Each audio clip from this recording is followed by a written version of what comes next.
In the early morning hours of March 11th, 1989, four young men who were all in their 20s and all very close friends left their homes in East Texas and headed south. 9 hours later, they arrived in the beautiful resort town of South Padre Island, which is just off the coast of southern Texas. They were there to enjoy their spring break by sunning on the beach, drinking in bars, and meeting girls. When they finally arrived that night, they were so exhausted from the trip that they went right to bed. The next morning, when they got up, they went straight down to the beach and they had some drinks. And then by the afternoon, they were talking amongst themselves and they decided that for their first full night of being on vacation, they would kick things off with a bang and they would go into Mexico and party there. And so they piled into their car and they drove an hour southwest to Brownsville, Texas, which is a town that sits right on the border of Mexico. And when they got there, they parked their car and then walked right over the footbridge that crossed the Rio Grande River into Mexico. On the other side, in Mexico, they found themselves in the town of Matamoros, which is very popular amongst spring break goers for their bars and their clubs.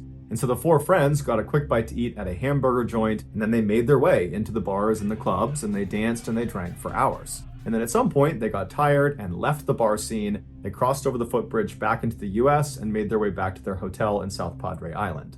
The next morning, when they got up and they recovered from their hangover, they decided they had so much fun in Matamoros the night before that they had to go back. And so that night, they piled back into their car, they drove back down to Brownsville, Texas, they crossed over that footbridge into Mexico, and then all night they partied and danced and had a great time. And then at some point, the four decided it was time to leave, and so they left their bar and began walking towards the footbridge. But that night, it was so crowded in Matamoros that you could barely move a foot without bumping into someone. And so the foursome split into two separate pairs. And the lead pair, they made their way ahead and they stopped at the gift shop right at the foot of that bridge going back to the US side, and there they waited for the trail pair. The trail pair, which consisted of Mark Kilroy and Bill Huddleston, they weren't far behind, but they got sidetracked when Mark saw a girl standing next to a house that he had seen earlier in the night, and he just wanted to go up and talk to her and say bye to her. And so they go over to this girl, and while Mark is talking to her, Bill moves on ahead and goes down an alleyway to urinate, and then when he comes back out, Mark and this girl are not there.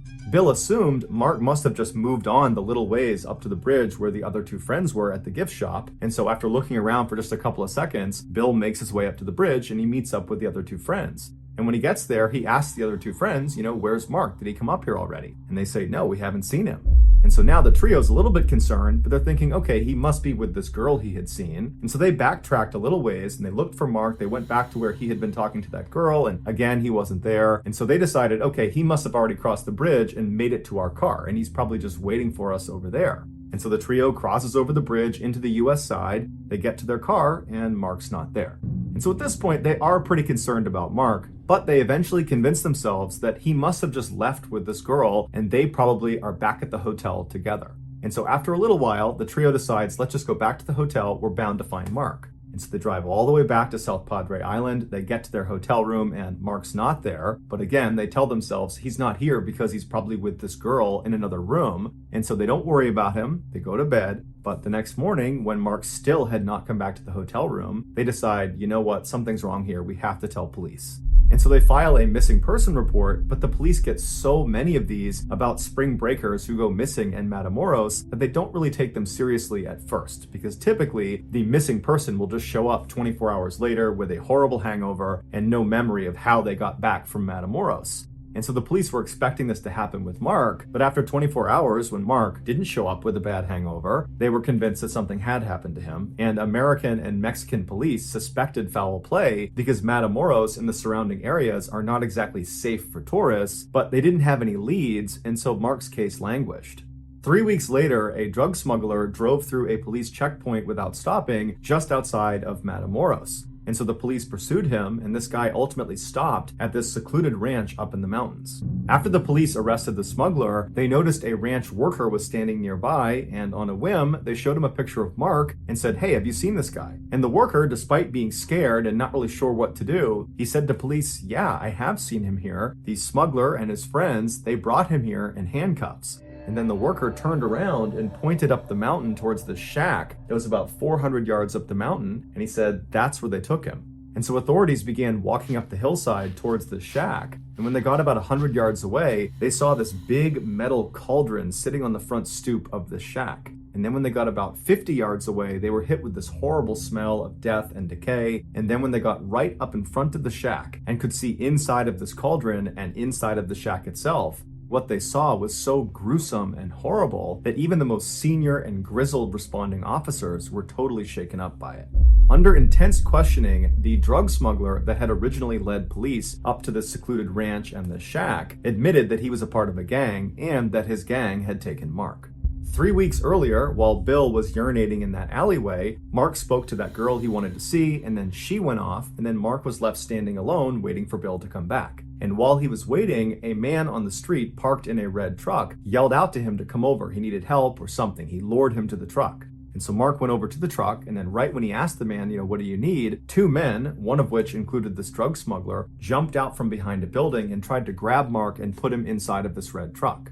Mark was a very fit, big, athletic guy, and so he was able to fight the 2 men off and then took off running down the road. But he only made it about 2 blocks when another car full of gangsters showed up, cut him off, and then at gunpoint got him to come into the second vehicle. And so once he was restrained inside of this vehicle, they drove him out of the town of Matamoros onto some backcountry roads up into the mountains to this secluded ranch where they left him overnight in the car. The next morning, the gang members came back out and they wrapped duct tape around Mark's mouth and his whole face and his eyes. They just left a little slit around his nostrils so he could breathe. And then they pulled him out of the vehicle with his hands tied behind his back, and they walked him up the hill to that shack. This gang that had abducted Mark, that this drug smuggler was a part of, was more like a cult.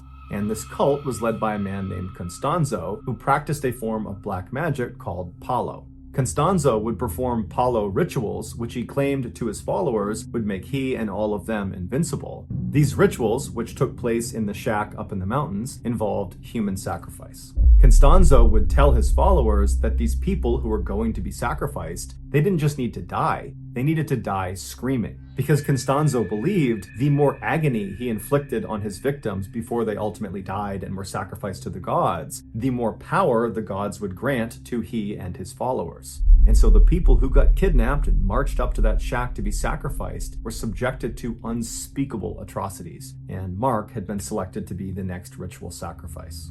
After Mark was led out of the vehicle with his face all taped up, he was walked up to that shack where he spent several horrifying hours with Constanzo and his cronies, and then at some point Mark was killed when a machete was brought down on the back of his neck.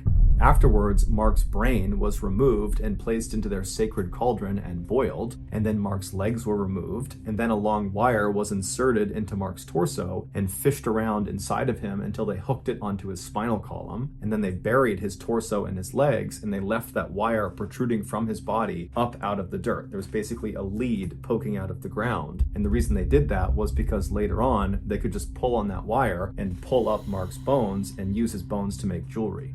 Mark's body was one of 15 discovered in and around this shack. The total number of people that Constanzo and his cult ritualistically murdered is at least 16, but believed to be closer to 26. However, the police were not able to get the official number from Constanzo because Constanzo had his followers shoot and kill him before the police could get to him. 5 other cult members were ultimately convicted for their roles in the cult's murders, and they were each given a sentence of over 60 years in prison. The next and final story of today's episode is called The Most Feared Girl in Mexico. The Sierra Madre Oriental is a major mountain range that starts on the southern border of Texas and Mexico and cuts 700 miles south through the northeastern section of Mexico. About halfway down this mountain range on the eastern face lies a series of caves. And situated below these caves at the foot of the mountains are several small villages that are very isolated, and they're populated primarily with illiterate poor farmers.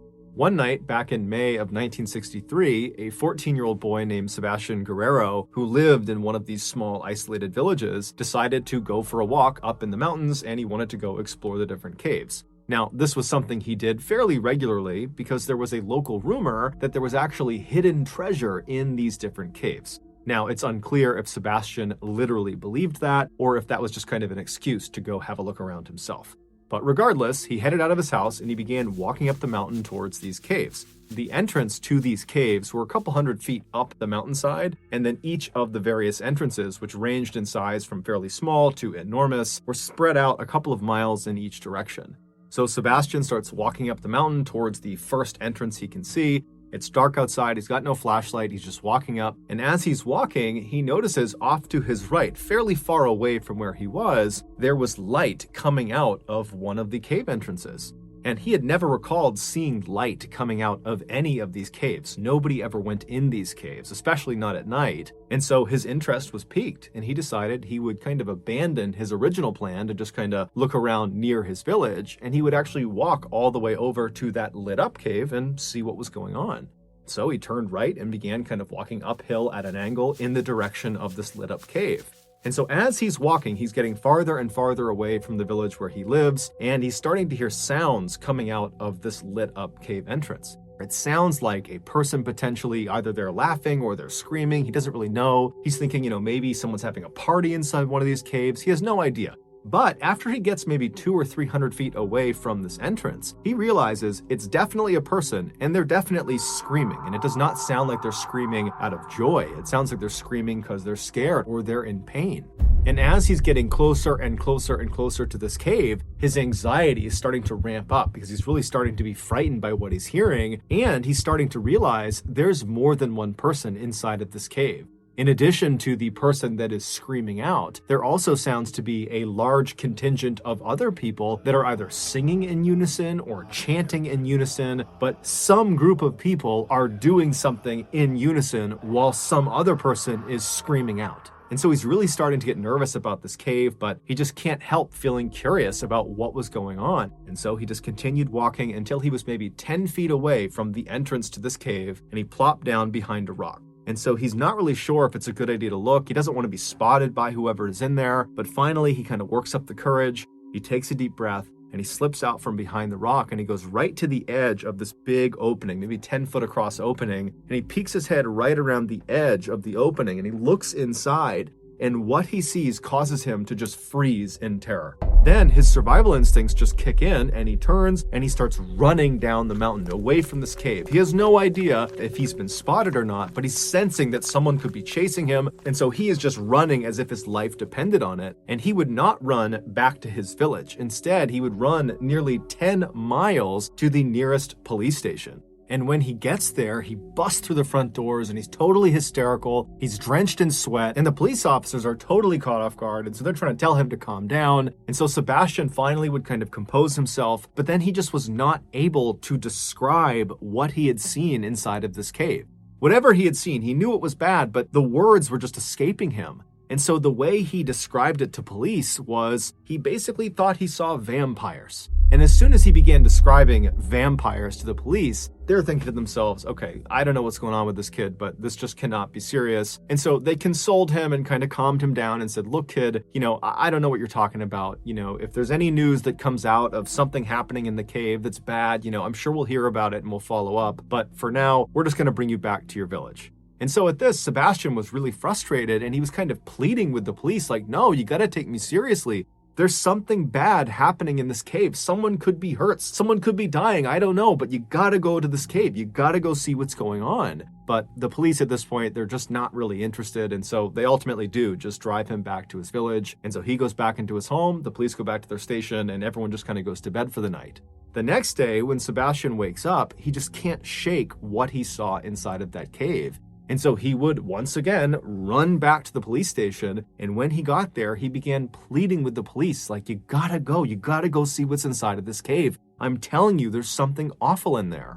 And this time, one of the police officers, his name was Luis Martinez, he would say, okay, kid, bring me to this cave and I'll have a look around. And so Luis and Sebastian, who was very grateful, they left the police station, they hopped in a police car and they took off. And then, later on in the day, the other police officers, who were not really paying attention to this cave thing, they realized that Luis and the boy had not returned yet, and Luis had not checked in via his radio. And so at some point in the afternoon that day, the other officers began calling out to Luis. They began calling him on his radio and trying to figure out what's going on, but he wasn't responding. And so the police thought that was odd, but they thought, you know what, I'm sure he'll be back soon. There's got to be an explanation for this. But the rest of the day would go by without Luis reaching out to them, and he didn't return with the boy. And so by that evening, the other officers were genuinely concerned that, something bad had happened to their colleague. And so they tried calling Luis a few more times on the radio. It didn't work. And so the officers, they made their way over to Sebastian's village, and they found Sebastian's family, believing that, maybe the boy was back and he could give some insight into where Luis went. But when they talked to Sebastian's family, they would say, hey, he's not back yet either. And so both Sebastian and Luis at this point have not talked to anyone all day, and they are missing. And so the police at this point, they realize this is an emergency. They need to figure out where these two went. And so they were kind of understaffed. And so they contacted the Mexican army, and they explained, we're missing one of our colleagues. We're missing a child from this village. And so the Mexican army would actually send out a military unit to assist them in going and finding these two people. And so the unit, they show up later that night, and the police and the Mexican army, they head out to where this cave was. And when they saw what was inside the cave, it would shock the world.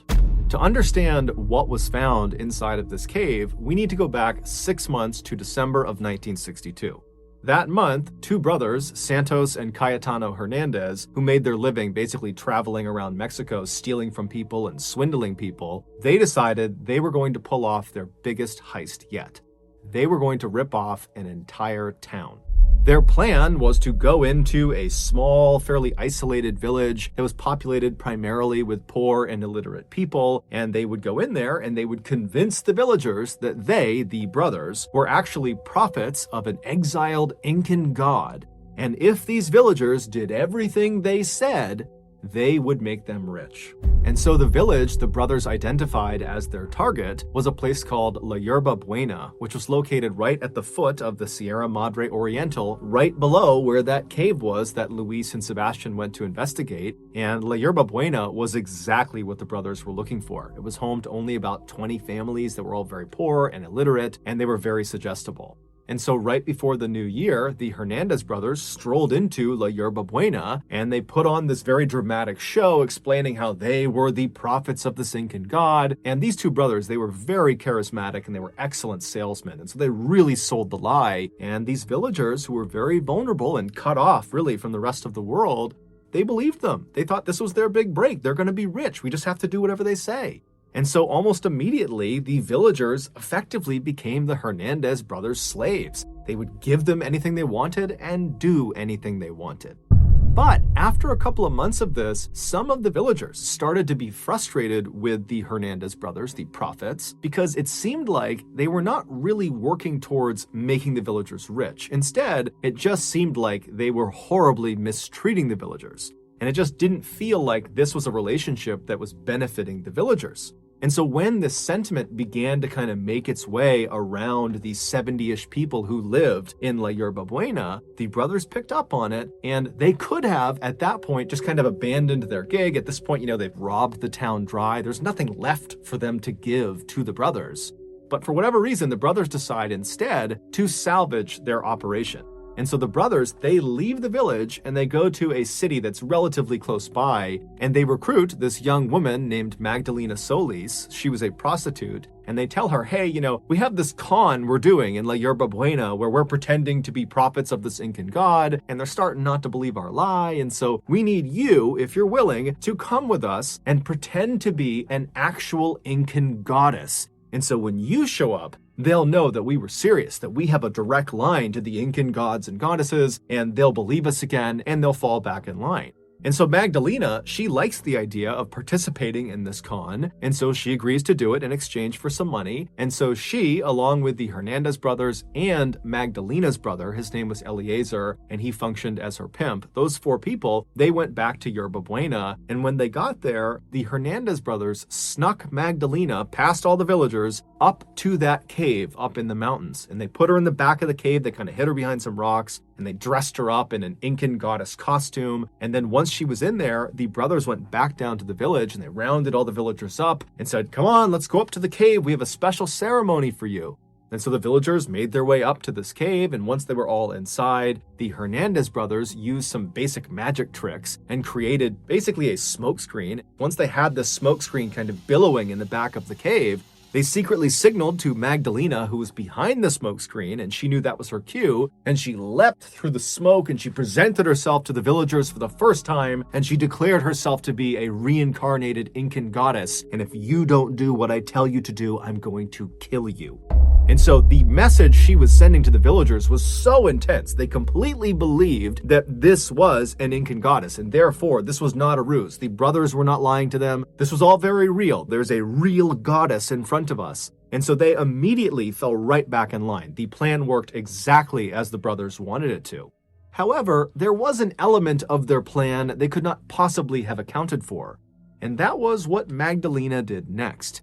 Even though Magdalena was fully aware that what she was getting herself into was an act, it was a con, it was not real, despite that, as soon as she jumped through the smoke and was standing in front of the villagers for the first time and saw the looks on these people's faces as they stared up at her and she saw their reverence for her, it had this profound impact on her. This is a woman who's never had control in her life. She's been a prostitute since a young age, and here she is, the most powerful person in the room, and it's not even close. And it got to her head. And so when she left the cave that night, she literally believed she was a reincarnated Incan goddess. And she was not a merciful one. Within the first few days of her stay at La Yerba Buena, Magdalena used threats of violence on the villagers to completely take over the village. She very easily supplanted the Hernandez brothers at the top of the power structure. Now, the Hernandez brothers probably were quite surprised to see this happen because they were expecting Magdalena to play more of a prop role to keep them in power, not the other way around. But ultimately, they kind of just went along with it because through Magdalena's control over the villagers, they were able to continue to exploit the villagers, and so they were getting what they wanted out of this relationship. Within a few weeks of being in La Yerba Buena, Magdalena was not only abusing every villager in every horrible way imaginable, she also was becoming completely delusional. She convinced herself that in order to survive, she needed to start drinking blood. And so she demanded all the villagers provide her with blood. And so in fear of retribution, the villagers began slaughtering all of their farm animals and their own pets so Magdalena could drink their blood. For weeks and weeks and weeks, the horrible abuse Magdalena would dole out on the villagers would continue, and these blood rituals would continue. And then finally, sometime in April, 2 of the villagers decided, you know what, I've had enough. I don't believe Magdalena is actually an Incan goddess. I don't believe the Hernandez brothers are actually prophets. I think this is all a scam. And so they decided the way they would handle this is they were just going to flee the village. Now, somehow their plans to run away got out, and the Hernandez brothers found out about it, and they, in turn, told Magdalena about it, and when she heard the news, she immediately told everyone in the village to make their way up to the cave for a special ceremony. So all the villagers, including the 2 people that were planning on running away, they made their way up to the cave, and once everyone was inside, Magdalena walked to the front of the group, and she pointed at the 2 dissenters, the 2 people that were planning on running, and she demanded that the rest of the villagers kill them. And on the spot, all of the other villagers jumped on top of the 2 dissenters and they lynched them. They beat them to death in the cave.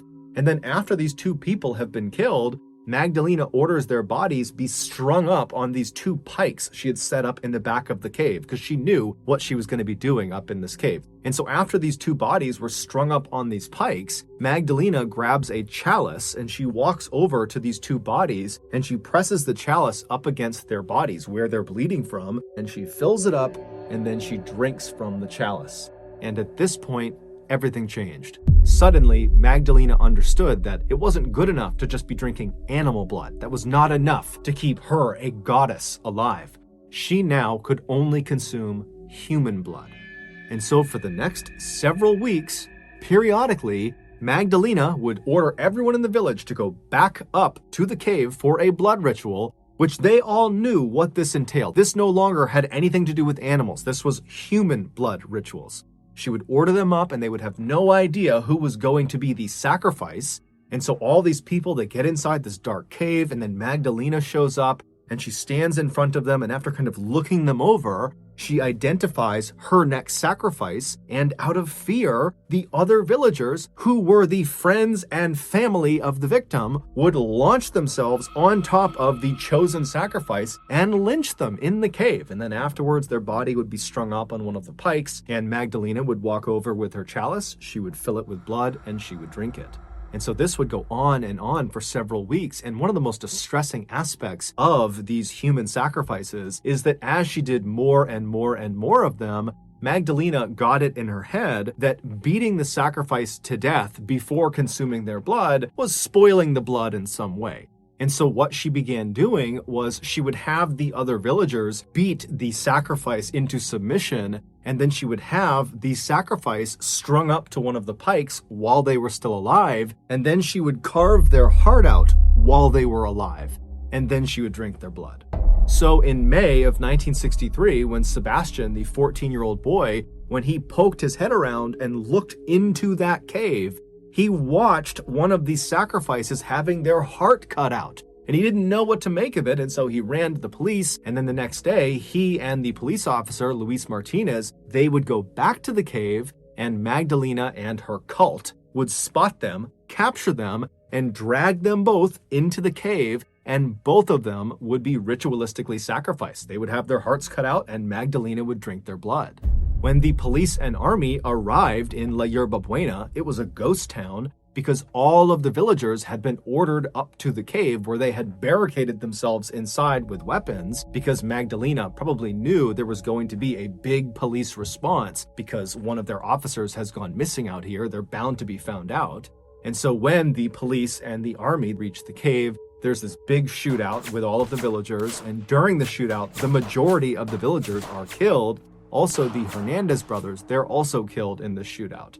And then after the shootout stops, the police and the army would go into this cave and they would discover the pikes, the bloody pikes that are in the back of the cave with bits of human remains all over the ground. And then they would leave the cave and they would search the town and they would find the remains of Luis and Sebastian outside a particular shack. And then inside the shack was Magdalena and her brother Eliezer. They were still alive. They were trying to hide from the authorities, and so they would be arrested.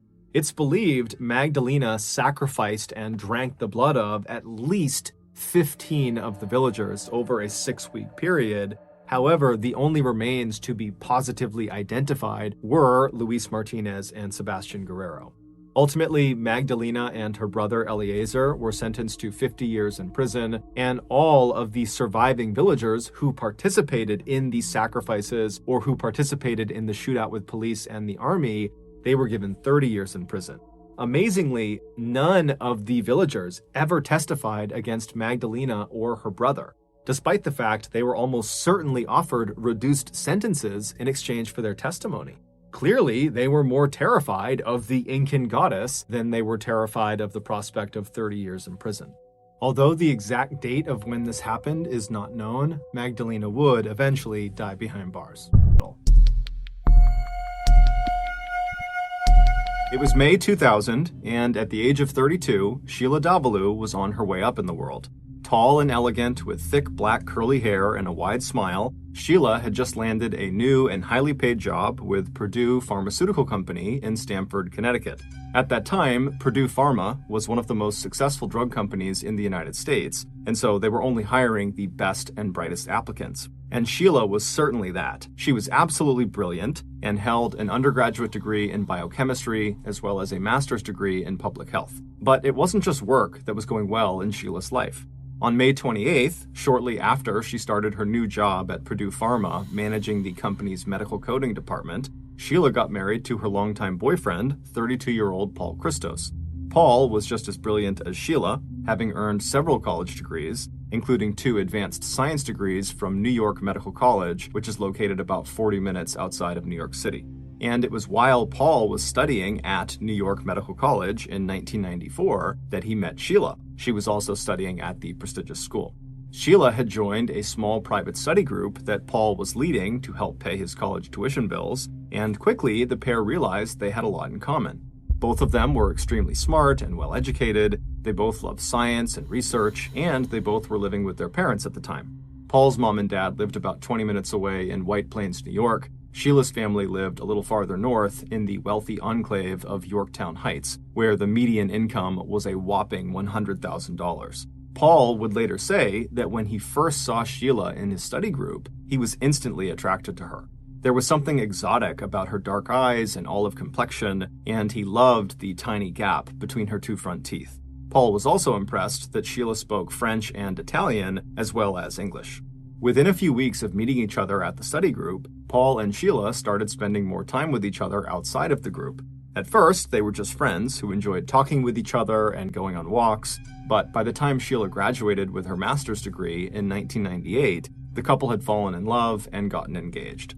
The pair wed on May 28th of 2000, right around the time Sheila landed her new job with Purdue Pharma. The wedding had gone off exactly as Sheila had planned, a small celebration with just 70 members of their family and friends. And afterward, the couple returned to the beautiful condo Sheila's parents had recently purchased for them in the upscale little town of Pleasantville, New York, just 40 minutes away from Purdue Pharma in Stamford. The only person who had been missing from the wedding was Sheila's younger and very mentally unstable brother, who suffered from severe schizophrenia. Schizophrenia is a mental illness that can cause episodes of psychosis, delusions, and paranoia. In fact, at Sheila's discretion, her family had not even told her brother that she was getting married. Sheila spent a lot of time with her brother, and she was concerned that if her brother found out that she was married, he might worry that she was going to abandon him. And so, in order to protect her brother, Sheila had said it was important that he didn't meet or see Paul until she and her family were certain he could handle it. And Sheila said that might actually never happen. But as strange as this was, Paul wasn't that concerned. He figured in time he would surely get a chance to meet his brother-in-law and that everything would be fine. So the newly married couple settled into their new life together in their new condo, excited to spend more time together. But pretty much right away, they both got sucked into their respective careers and other interests, and so they actually didn't see each other very much. By September 2000, just 4 months after he and Sheila got married, Paul had started work on another advanced degree, this time a doctorate in epidemiology at Columbia University in New York City. Epidemiology is the study of how often diseases occur in different groups of people and why. In addition to his own studies, Paul was also teaching undergraduate classes 2 evenings a week at Columbia. Meanwhile, Sheila, who was just as ambitious as her husband, threw herself into her new job at Purdue Pharma. She also joined a local volleyball league in order to stay in shape. Neither Paul nor Sheila were ever big socializers or drinkers, but Sheila, in an effort to make some friends at work, had begun joining some of her coworkers at a local bar in the evenings after work. But most nights after work, Sheila preferred to just come home and curl up with a romance novel or watch her favorite TV show, a romance comedy called Friends. Paul would often find his wife fast asleep with a book next to her in bed or on the couch when he came home late from teaching his classes. By spring of 2001, almost a year after she had started at Purdue Pharma and after she and Paul had gotten married, Sheila told Paul that she wanted to start having her brother come by their condo more often so she could spend some time with him. Since her brother still had not been told about Paul, these visits were a major inconvenience because in preparation for them, Paul and Sheila had to make it seem like Paul didn't exist. Sheila would take down all of their wedding pictures and other pictures that had Paul in them, and Paul would have to pack up all of his personal effects and anything else that might be connected to him that was in the condo. And then he would head to the local Marriott hotel where he would stay until the brother's visit was over. But even though this arrangement seemed kind of outrageous to Paul, he wasn't about to try to convince Sheila to change her mind. Sheila was very protective of her brother and got very emotional anytime Paul brought him up. And so the way Paul saw it was the occasional weekend away was a chance for him to get some marathon sessions of work in, and he'd be making his wife happy. On the rare occasions when Paul and Sheila were actually home together with nothing else to do, Sheila's favorite activity was telling Paul all about the office politics at Purdue Pharma. And Paul welcomed the chance to learn a little bit more about his wife's day-to-day life. Most of Sheila's office stories revolved around small issues she was having with staff in her department, or who was applying for what job, or who was on their way up at Purdue, or who was on their way down. But by the summer of 2001, there was a drama unfolding at Purdue Pharma that Sheila found totally fascinating. And before long, Sheila was talking about this big spectacle, not just to Paul, but to her mom and her dad and her in-laws. And if she and Paul went out to dinner or met up with their own friends outside of their work, she talked about it to them too. It turned out there was a new love triangle at Purdue Pharma that involved one of Sheila's friends, a woman named Melissa, along with another woman named Annalisa and a man named Jack. Sheila was only close with Melissa. Her only interactions with Annalisa and Jack were when she would just pass by them at the office or when she would see them at those after-work happy hours at the local bar. But through Melissa, Sheila would learn a lot about Jack and Annalisa. Jack was 35 years old and had a doctorate of pharmacy, and he worked on researching and developing pain medications. He had started at Purdue Pharma back in September of 2000, so about 5 months after Sheila had started working there, and within a few months of his arrival, he had started dating another coworker, Annalisa, who was 32 years old, and he had met her at one of those meetups at that local bar after work. But not too long after Jack started seeing Annalisa, did he meet Sheila's friend, Melissa, also at one of those after-work happy hours. Annalisa didn't know it, but Jack started dating Melissa too. And even though Melissa was pretty sure Jack was also dating Annalisa, Melissa was so into Jack and so sure that eventually Jack would stop dating Annalisa that she just kept going out with Jack. But despite her confidence, the whole love triangle situation was very hard on Melissa, and the one person at the office that she had started talking to about it was Sheila. And as Melissa shared every intimate detail about her relationship with Jack, the secret meetups, the weekend ski trips and camping trips and wild sex, Sheila and Melissa went from just being good office friends to being best friends. At first, Paul was pretty interested in this love triangle that Sheila kept talking about. He also felt flattered when Sheila began seeking his insights about Jack. Why would Jack see two women at the same time? Why does Jack like one more than the other? Did Paul agree with Melissa that eventually Jack would choose Melissa over Annalisa? Paul's advice for Melissa was just to talk with Jack, or talk with Annalisa and let her know that Jack had been cheating on her. But Sheila told Paul that Melissa still held out hope that Jack would come back to her, and if she told Annalisa that Jack had been cheating on her, then Jack would just be angry at Melissa. Paul started to feel like his wife was just pretty much ignoring all of his advice, and Paul was starting to worry that Sheila was maybe getting a little bit too involved in her friend's drama, because pretty soon it seemed to Paul and to Sheila's other friends that this love triangle was literally all Sheila ever wanted to talk about. It had become like a real-life soap opera, a reality TV show that his wife found much more interesting than her weekly episodes of Friends or her romance novels. Now, when Sheila's brother would come to visit them, Paul couldn't wait to pack up his stuff and head for the Marriott Hotel because he was sick and tired of hearing about Jack and his two girlfriends. But this love triangle drama was only just getting started. In the first half of 2002, two things happened that kicked the gossip mill at Purdue Pharma into high gear. In February, Annalisa, who had worked at Purdue Pharma for several years and was a very popular and promising employee, got a job with another pharmaceutical company in New Jersey called Pharmacia. When this happened, Melissa was very hopeful that Jack would finally just break it off with Annalisa because Annalisa would likely have to move 2 hours away to where her new office was located. But shortly after getting this new job at Pharmacia, Annalisa had arranged with her new employer to do most of her work from her condo in Stamford and only drive to New Jersey for important meetings. Meaning Annalisa would still be in town and so could still see Jack.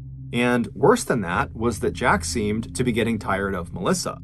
Around the time Annalisa started this new job, Jack told Melissa that he wanted to spend more time with Annalisa, although he did still continue to see Melissa, just not as often. To Melissa, this could mean only one thing.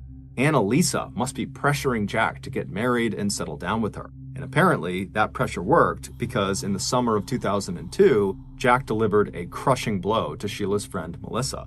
He told her that he wanted to break off their relationship completely. And Melissa would find out that not long after this breakup, Jack was spending most nights not with his roommates in Stamford, but with Annalisa at her condo that overlooked the Long Island Sound. And now that Annalisa wasn't an employee of Purdue Pharma, she and Jack felt like they could be more open about their deepening relationship. So now Melissa's own co-workers knew that Jack and Annalisa were a couple. And even though Melissa put on a good public show of taking this news in stride, even telling Jack that, oh yeah, what we have was just a fling, Sheila would tell Paul that her friend was actually devastated and humiliated, and that Melissa was having a lot of trouble letting go of her feelings for Jack. Not long after this, Sheila asked Paul if she could have his old pair of night vision binoculars and his eavesdropping equipment. These items were leftovers from Paul's college days when he and his buddies were big fans of The X-Files, the popular 90s science fiction TV show about extraterrestrial life and mysteries that have no rational explanation. When Paul asked Sheila why she needed these things, she told him that Melissa was going to start staking out Annalisa's property to see what she and Jack were up to, and that she, Sheila, was going to go with her, and so Paul's equipment would help them spy on them. Paul was a little alarmed, but considering how intense this love triangle drama seemed to be, he wasn't all that surprised. And so, against his better judgment, he told his wife she was welcome to use his things.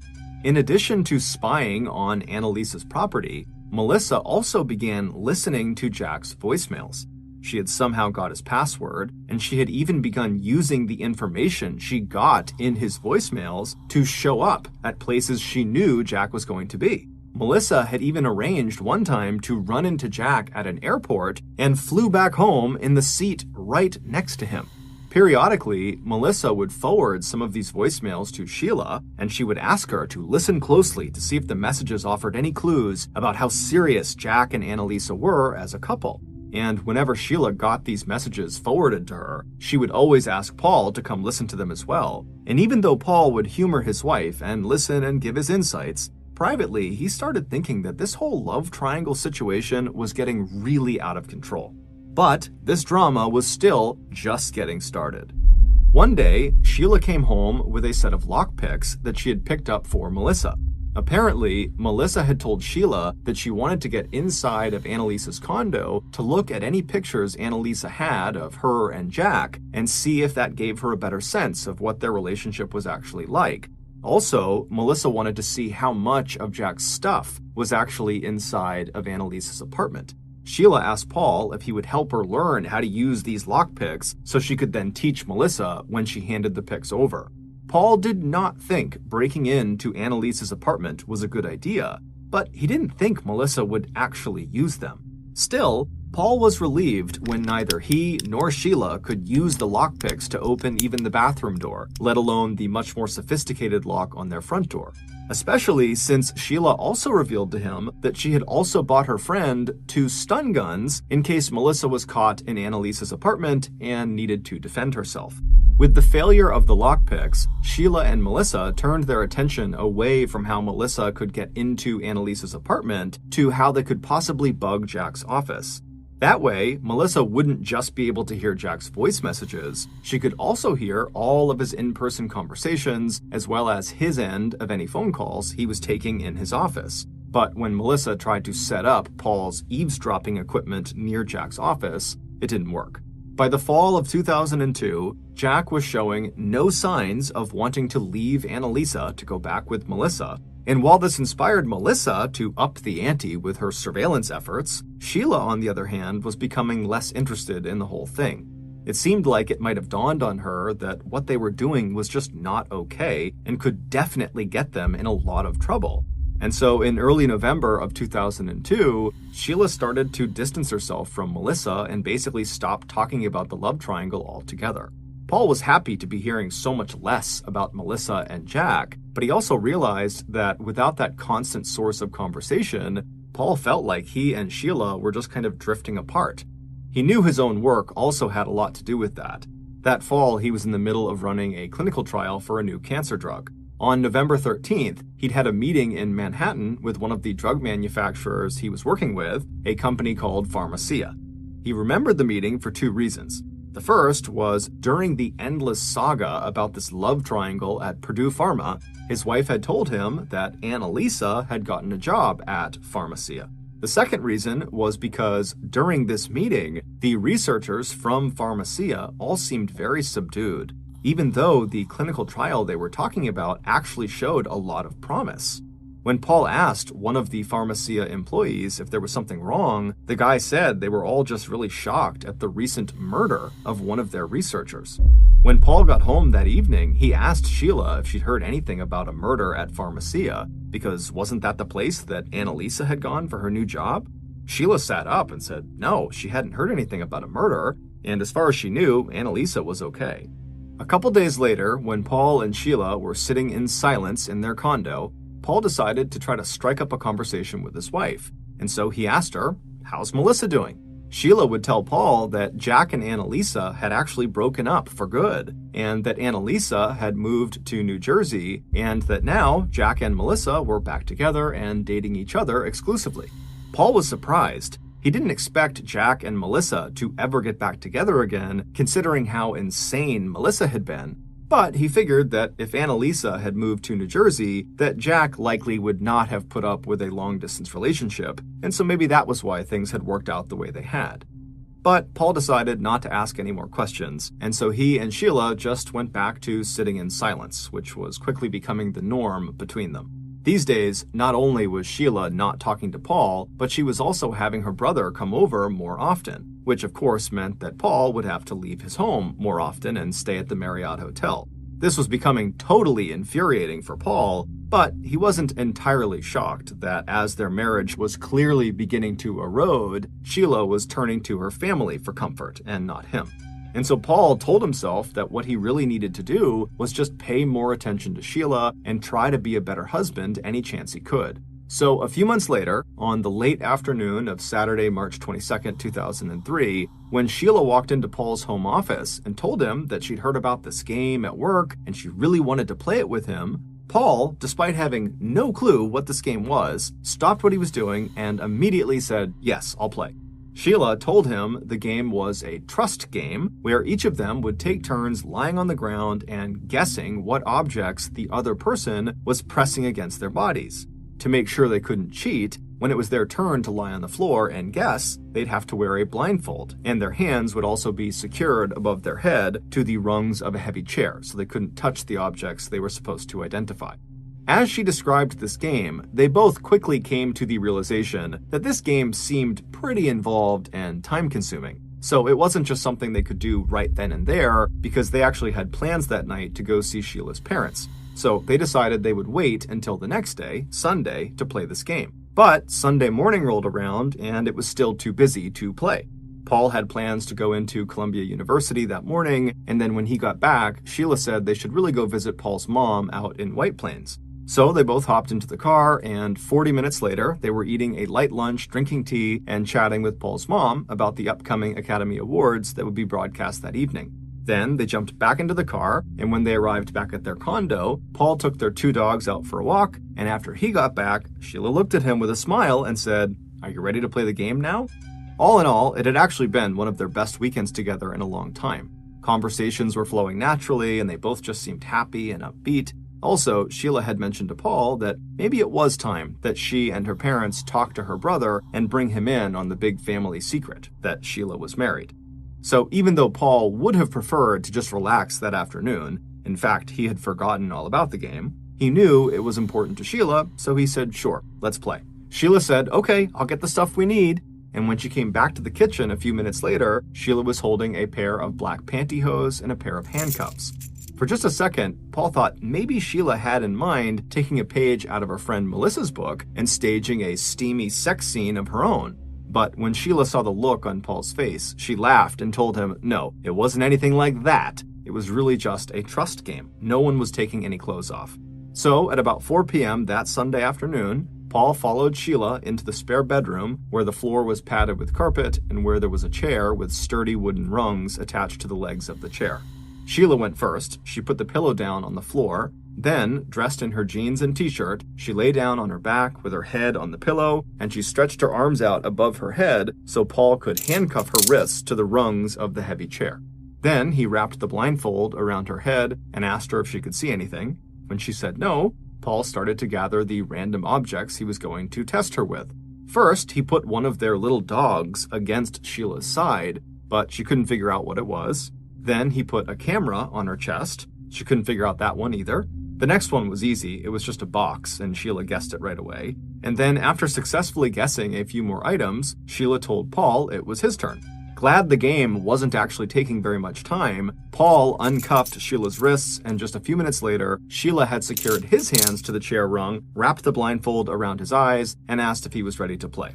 Paul said he was, and then a few moments later, like Paul, Sheila started with the dog, but Paul guessed immediately that it was the dog. Sheila then pressed an ink printer cartridge against his arm and a shampoo bottle against his chest, but Paul was good at this, and he got both of them right. After that, Sheila started walking all over the condo, going into every drawer and cabinet, trying to find the most obscure things she possibly could to try to trip him up, but he just kept getting them right. At one point, Paul heard Sheila getting something from the kitchen, and while Paul was actually starting to kind of enjoy the game because he was so good at it, he started to become aware that Sheila was annoyed that he was so good at it. So when he heard Sheila walk back into the room from being in the kitchen, he wasn't surprised when he heard her say, "Okay, this is the last one." Then he heard a little rustling noise, and suddenly he felt Sheila's weight on top of him, kneeling it felt like, so that one of her legs were on either side of his thighs. Then he felt a smooth, cylindrical object pressed against his cheek, and then he smelled wax. Just as Paul opened his mouth to say, "It's a candle," he suddenly felt a huge blow to his chest. It felt like someone had dropped a giant barbell on top of him. And then he heard Sheila scream. On the early afternoon of November 8th, 2002, 4 months before Sheila and Paul played the trust game, the Stamford Police Department received a 911 call from a payphone located near 123 Harbor Drive, a complex of luxury condos overlooking the nearby Long Island Sound.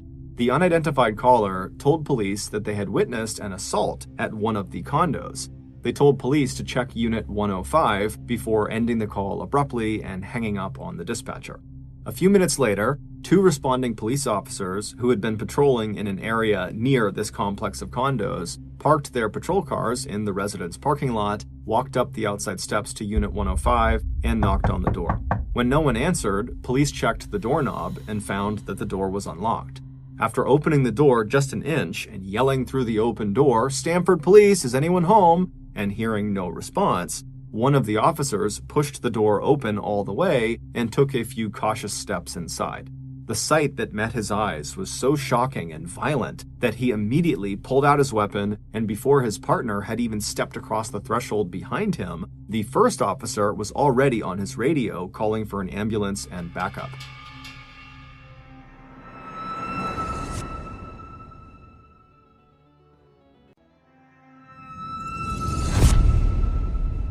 In the hallway that stretched out right in front of these 2 officers lay the body of a young woman. She was still bleeding from blunt force trauma and stab wounds to her face, neck, chest, and head. Barefoot, but dressed in jeans and a white sweater that was soaked with blood. She was sprawled on her back, her one leg stretched out on the floor, the other with the knee bent and propped up against a box. The walls of the condo were splattered with blood, and pools and drops of blood lined the hallway. The 2 police officers knew, even before the EMTs arrived and confirmed it, that this woman was dead. But she hadn't died quickly, and she hadn't died without putting up an epic fight against whoever had attacked her. Along with scarlet smears of blood everywhere, the floors were also littered with broken glass and dirt and leaves from overturned plants. There was a laundry basket that had been tipped over, spilling clothes everywhere, and most of the furniture was toppled. There were dishes and silverware all over the kitchen floor, and there were books and other papers scattered about. The apartment was a total wreck. From all the family pictures on the walls, and the young woman's computer, and the wallet inside of her handbag, it didn't take police long to identify the victim. With no sign of forced entry, investigators assumed that the victim must have opened the door for her murderer. Based on the autopsy report that showed 9 separate stab wounds, one of them so deep the tip of the knife penetrated through the woman's chest to the very back of her lung, investigators concluded that one of the motives for this attack must have been pure rage. There was no sign of sexual assault. Police didn't have to look very hard to find their first person of interest. By that evening, the victim's boyfriend, whose clothes and other personal effects were found inside the apartment, had pulled up outside his girlfriend's condo. Once there, he rolled down his car window and asked one of the dozens of law enforcement personnel who'd set up a perimeter outside of the crime scene what was going on. The police asked him to identify himself. He said his name was Nelson Sessler and that he was a research scientist at Purdue Pharmaceuticals in downtown Stamford. He said he had met the victim back in 2000 when they both worked for Purdue Pharma. They had started dating in December of 2000, and then starting in the early fall of 2002, just a few months earlier, he had basically moved into her condo, despite still renting a place of his own. Tall, thin but strong, and handsome, Nelson immediately became investigators' #1 suspect. But cameras at Purdue Pharma, along with a digital log that registers every time employees enter or exit the building, backed up Nelson's claim that he'd been at work the entire day and so could not have been the murderer. Despite the rock-solid alibi, police did not think Nelson was being completely forthcoming with them. In particular, when they asked him if he was having any issues with his girlfriend or if there was anyone he knew of that might want to harm his girlfriend, he just kind of dismissed the questions instead of trying to help them understand what might have happened. The other 2 promising leads police initially had also led to dead ends. They had tracked that 911 call that had led to the crime scene to a payphone outside of a restaurant about a half-mile away from the victim's condo, but they had not had any luck finding the person who had made that call. And despite calling in the Connecticut State Major Crimes Unit to help process the crime scene, investigators had failed to come up with any fingerprints or trace DNA that might lead them to the killer. It wasn't until 4 months later, when Sheila played the trust game with her husband Paul, that police would finally get the break they were looking for in this murder case. On the evening of March 23rd, the same day that Paul and Sheila had been playing the trust game, Paul woke up in the post-surgery unit of Westchester Medical Center in Pleasantville, New York. He had arrived at the hospital late in the afternoon in critical condition, and the doctors who had operated on him felt like it was a miracle he had survived. After the effects of general anesthesia had worn off and Paul's vital signs were stable, he was moved to a private room to recover. As Paul became fully aware of his surroundings and began to remember the events of the day, he understood even better than his doctors just how lucky he was to be alive. So when an officer from the Westchester Police arrived in Paul's recovery room at 6:23 p.m. that night and asked Paul what happened, Paul was ready to talk. The story he would tell would be so outrageous and so unbelievable that the law enforcement, hospital staff, and the public would be talking about it for years to come. The following reconstruction is based on the information revealed to police in Paul's statement about what really happened to him during the game he was playing with Sheila. After Paul felt that heavy blow to his chest, Sheila began to scream, but her scream stopped abruptly. At the same time, the pressure Paul was feeling on his chest had left him so winded that he no longer even noticed what Sheila was or wasn't doing. He was just trying to figure out what happened to him. And as he lay there, still handcuffed and blindfolded, he felt another blow to his chest, this one even more powerful than the last one. Then he heard Sheila say, "Oh my gosh, I think I hurt you, you're bleeding." Paul could feel himself starting to sweat, and he asked his wife, "Sheila, what happened? What just happened to me?" Sheila sounded very panicked when she said, "It was an accident, I think the candle must have hurt you." Paul could tell that his wife was not handling this well, and that he needed to try to take charge of whatever was going on. And so he told Sheila not to panic, and then he told her to take the blindfold off of him. When she didn't respond right away, he said very clearly and loudly, "Sheila, take the blindfold off." This time, she did as he asked, and when Paul could see again, he could see Sheila was standing over him, looking around the room wildly, like she was totally nervous, and before he could even ask, she said she couldn't find the keys to the handcuffs.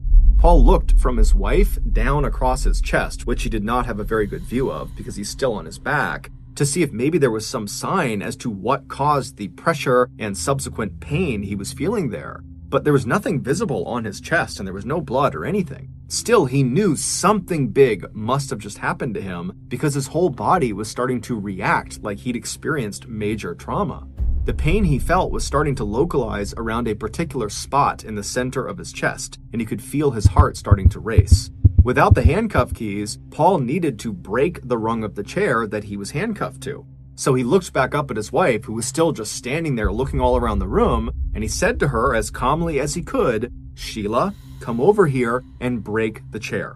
Sheila looked at Paul and her eyes were super wide, and she very slowly walked over to where he was, and then she knelt down beside him, and then it seemed like it took forever, but she did finally break the chair rung, and so with his hands still handcuffed, but now able to be moved around, Paul attempted to stand up, but the pain in his chest was now so severe he couldn't, so he just kind of rolled over onto his side. Paul told Sheila she'd done a great job breaking the chair, but now she needed to call 911. Sheila looked like she understood the assignment, but when she left the room, instead of calling 911, she just went into the kitchen and poured a cup of juice, and then she walked back into the room where Paul was, and she bent down over Paul and handed him the drink and told him, just drink this and you'll feel better. Even though Paul didn't know what happened to him, he knew a cup of juice was not going to help. So, trying not to get angry with his wife, he said, Sheila, I'm really hurt here. Put the juice down and call 911. I need an ambulance.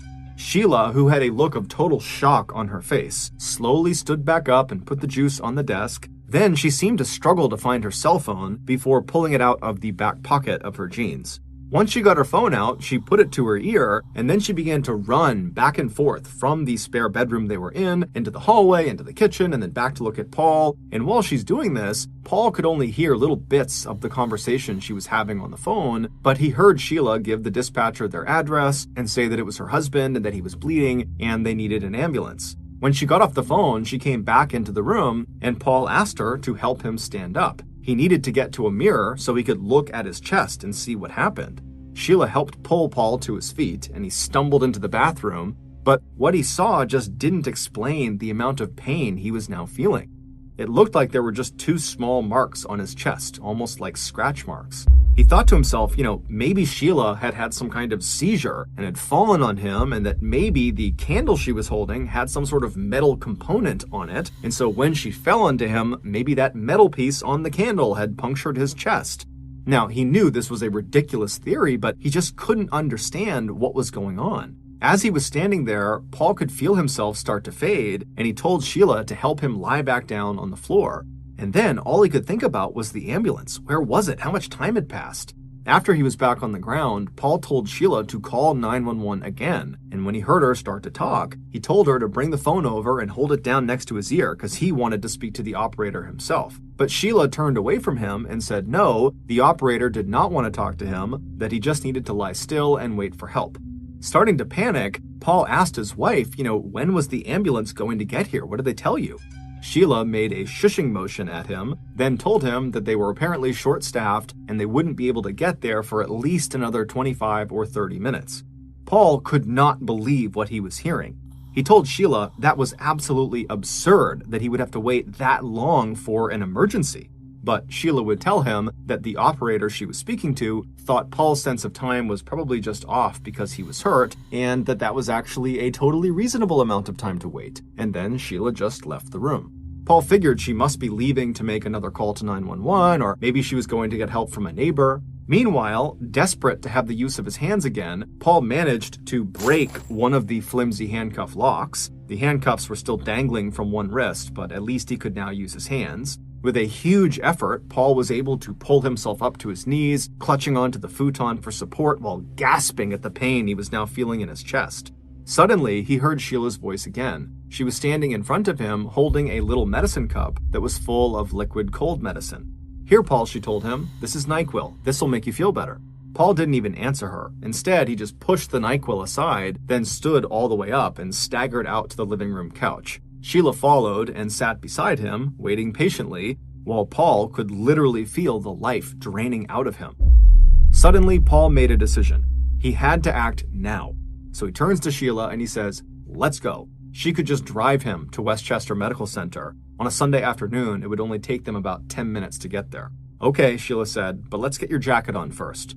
Once Paul had struggled to get into his jacket, Sheila left to go bring the car around to the front of the condo. Everything Sheila did seemed to take forever, and when Sheila did finally get Paul settled into the back seat of the car, instead of taking the direct route to the hospital, she took the scenic route, driving slowly along winding secondary roads. And they hadn't even gone that far when Sheila stopped the car on the side of the road, hopped out, and then opened the door to the back seat and told Paul she thought he should lie down rather than sit up. He looked at her incredulously and just said, "No, get back in the car, just drive, Sheila." And when finally they did pull into the hospital complex, instead of following the clearly marked signs to the emergency room entrance, Sheila drove slowly behind the hospital to a mostly empty parking lot alongside the behavioral health building. Once there, she drove to the farthest end of the lot up on a hill before finally bringing the car to a stop. When Sheila turned off the engine, Paul heard the sound of her car keys getting dropped onto the floor in front of the driver's seat. As Paul started to struggle to sit up so he could get out, he heard the sound of Sheila fumbling around on the floor of the car looking for her keys. When she had finally found them, she opened her door and stepped out into the lot and made her way around to his side. But when she opened his door, instead of helping him get out, she lunged at him. Clutched in her hand was a knife. The same knife that she had used earlier that afternoon when she had stabbed him twice in the chest while he was lying on the ground, blindfolded and handcuffed to a chair. Before Paul could even register what was happening, Sheila was on top of him, raising the knife over her head, and then just a second later, she had plunged it, now for a third time, into his chest. As Sheila started to raise her hand again for another blow, Paul's adrenaline kicked into hyperdrive. As she brought the knife down again, Paul managed to block her blow, and then he pushed her off of him and he stumbled out into the parking lot. Then he turned, and as Sheila charged at him, he reached out and grabbed the blade of her knife with his bare hands and yanked it away from her. Even though his attacker was now disarmed, Paul was critically injured. Sheila's third stab wound had nicked an artery, and blood was now starting to fill his lungs and chest cavity. But as he grappled with Sheila, two people stepped out of the behavioral health building, which was about 500 feet away. Paul, using every ounce of strength that he had, turned and started staggering toward these people, calling out for help. All the while, Sheila was hanging on to him, pulling on his clothes, telling him they really needed to talk and that he had to tell people this was all an accident, otherwise she'd get in trouble. The two people who came out of the behavioral health building could clearly see that there was some kind of a fight going on between this man and this woman, and so they started to run toward them. One of the bystanders was a medical resident, and as soon as he saw Paul's blood-soaked clothes, he told the other bystander to call an ambulance. Even though they were already within the hospital complex, the resident realized that Paul likely would never make it to the ER if he went on foot. No one was listening to Sheila's screams that it was her that was being attacked, and when she changed her story and told the resident to please just leave Paul to her and that she'd get him to the ER, Paul used his last ounce of energy to whisper, "No, get away from me," before he crumpled on the ground. As the residents started to work on Paul right there in the parking lot, Sheila, hearing the wail of the approaching ambulance and police cars, turned and started to run. But just a few minutes later, the police had caught up to her and put her in the back of a police cruiser. A little later that night, at the same time the police officer walked into Paul's recovery room and asked him what happened, a detective was already questioning Sheila, and more law enforcement personnel were out in the parking lot examining the area where Sheila and Paul had been seen fighting. It was out there in the parking lot that the police would find Sheila's cell phone. During her struggle with Paul, she had dropped it before trying to take off and evade capture.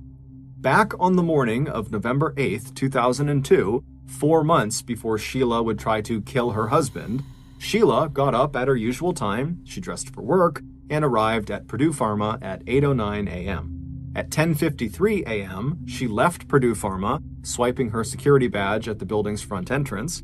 Then she walked to her car, hopped into the driver's seat, and made the 10-minute drive out to 123 Harbor Drive. It was a beautiful day, about 50 degrees Fahrenheit, clear and cool. The light breeze made little waves in the water where many residents of the luxury condo complex moored their boats. After parking her car and checking her pockets, Sheila also glanced in the rearview mirror to make sure no loose strands of her hair had come out of the tight bun at the nape of her neck.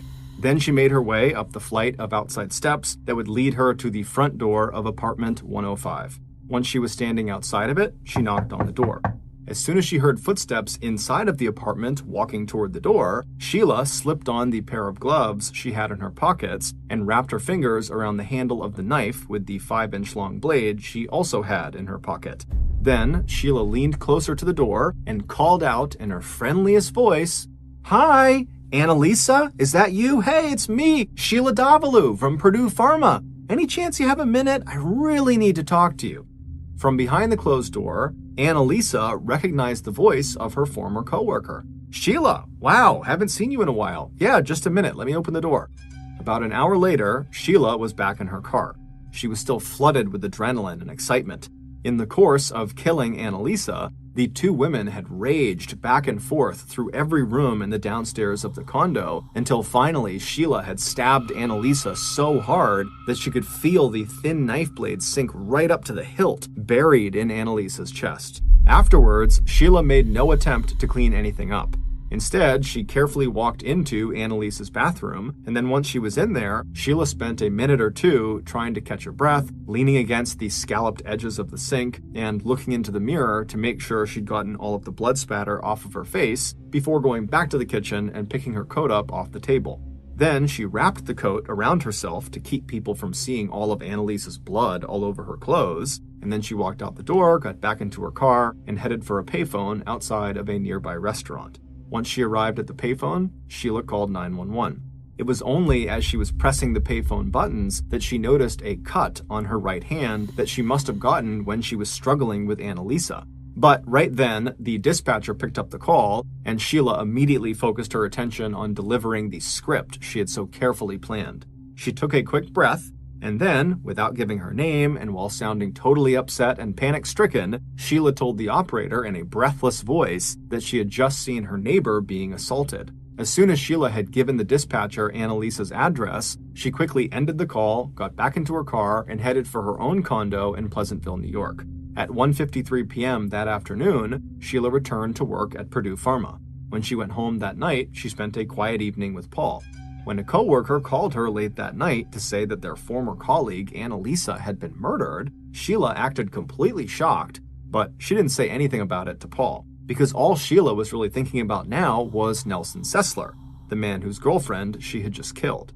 It would turn out all the crazy stories Sheila had told Paul and her friends and her family about what Melissa was up to, from the crazy sex with the man she was obsessed with, Jack, to the insane surveillance operation this woman carried out on Jack and Annalisa, well, those stories all really happened. They were true. But Melissa was not the woman at the center of them. It was Sheila. Sheila was Melissa and always had been. And Jack, the man she was obsessed with, that man was actually Nelson Sessler. The only real name in the Purdue Pharma love triangle was Nelson Sessler's girlfriend, Annalisa Raimundo, who Sheila killed just so she could have Nelson all to herself. Sheila did have a mentally ill brother, but it wasn't because of him that Sheila made Paul leave with all of his belongings every time he came to town. It was so Sheila could entertain her lover, Nelson, right inside of Paul and Sheila's home. Nelson would later say he truly had no idea Sheila was married.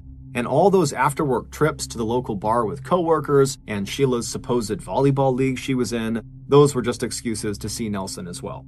After killing Annalisa, Sheila rushed to be by Nelson's side, and she supported him while he grieved the loss of his girlfriend. And while she did that, Sheila was able to convince Nelson to restart their own relationship. And once that happened, Sheila felt like her mission was complete. She had her man back. And so that was around the time that she stopped talking about Melissa and the love triangle to Paul, which Paul misinterpreted as Sheila distancing herself from Melissa. That was also around the time that Sheila decided she would just have to kill Paul as well, because he was also getting in the way of her romance with Nelson. So she came up with this trust game because it would give her a way to immobilize Paul so she could easily stab him. Even though police had a solid case against Sheila for the attempted murder of her husband, it wasn't until they looked at her cell phone that she had dropped in the parking lot that the last piece of the puzzle fell into place. It would turn out, after stabbing her husband, Paul, during the trust game, Sheila never actually made any calls to 911. Instead, as she raced around the apartment, pretending to be on the phone, and also offering Paul first a glass of juice and then also NyQuil as he lay on the ground dying, the only person Sheila was actually trying to get a hold of was Nelson Sessler. Now that Paul was going to die any minute, she wanted to talk with Nelson and invite him over for dinner at her condo that night. When Sheila couldn't get a hold of Nelson on the phone, she left him several voice messages asking him to come over and join her because she had some fun things planned for both of them. When police examined Sheila's phone, they immediately recognized Nelson Sessler's phone number and discovered what it was that Nelson Sessler had not been forthright about when they interviewed him following his girlfriend Annalisa's death. What Nelson neglected to mention was that he had been seeing another woman, Sheila, at the same time he was dating Annalisa, and he just didn't want anyone to know. It would take police almost 4 years to build a concrete case against Sheila for the first-degree murder of Annalisa Raimundo, and another 4 years before the case actually went to trial. But they got the break they needed when they re-examined all the forensic evidence from Annalisa's apartment. On one of the faucet handles of that bathroom sink with the scalloped edges where Sheila had stood and cleaned herself up after stabbing Annalisa to death, forensic experts found a single tiny drop of blood that must have fallen from that cut on Sheila's right hand. That drop contained the combined DNA of Annalisa and her killer, Sheila Davalloo.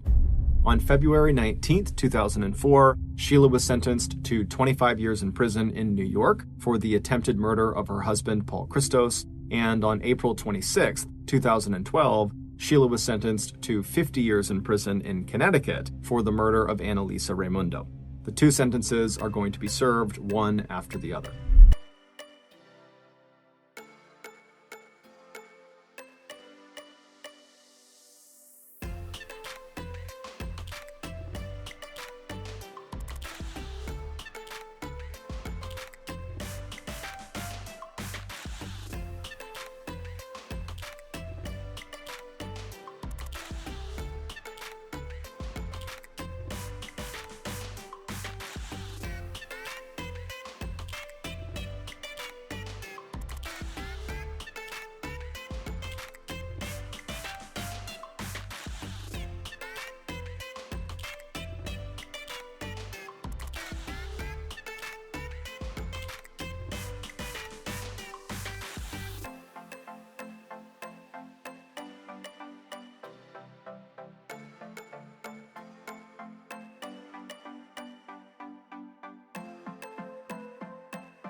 Thank you for taking the time to watch the video.